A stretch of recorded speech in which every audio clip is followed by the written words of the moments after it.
مسلسل تخطى نجاح وعدد مشاهدات مسلسلات كتير قوي.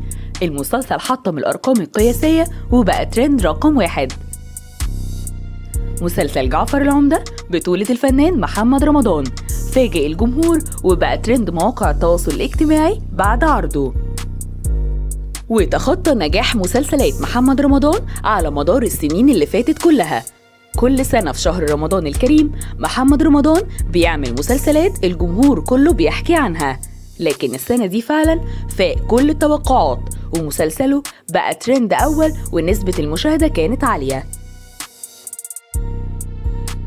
ده تقريبا مصر كلها متابعة المسلسل ومتفقين على حبه ونجاحه. واتفاجئ الفنان محمد رمضان وفريق العمل في المسلسل إنه حقق أعلى نسبة من البحث على جوجل.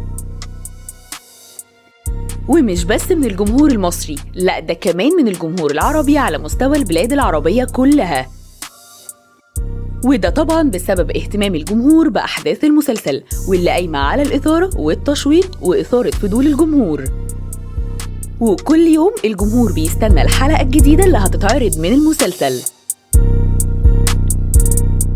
واتأثر عدد كبير جدا من الجمهور بالمسلسل لدرجة انه بقى حديث الناس على مواقع التواصل الاجتماعي. الحين انتم جعفر العمدة؟ حبوبة جعفر انا. اي حبوبة جعفر. ترى هذا اللي يعرف مكان ولدك.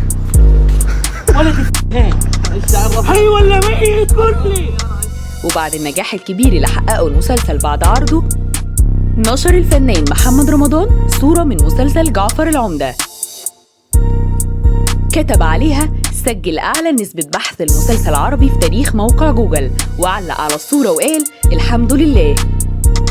وعلق المخرج محمد سامي على المسلسل وقال إن نجاحه ونسبة مشاهدته تخطت نجاح مسلسل الأسطورة ومسلسل البرنس. وتصدر المسلسل ترند رقم 1 على منصة واتشت، وكان من ضمن المسلسلات الأكثر مشاهدة في مصر. ده غير إن نجوم المسلسل بقوا ترند على مواقع التواصل الاجتماعي، زي مثلا الفنانة إيمان العاصي بعد تألقها في المسلسل. وبقت ترند جوجل واحتلت قائمة الأكثر بحثاً على جوجل بعد تألقها في شخصية دلال، واللي كانت واحدة من زوجات جعفر العمدة، وشخصيتها في المسلسل شهدت تحولات درامية مثيرة ومشوقة للجمهور. الشخصية اللي عملت جدل كبير بين الجمهور على مواقع التواصل الاجتماعي، واللي اتضح إنها كلمة السر وسبب في كل المشاكل اللي حصلت لجعفر العمدة، على الرغم من إنها كانت أقرب واحدة ليه في البيت وكان دايماً يحكي لها أسراره.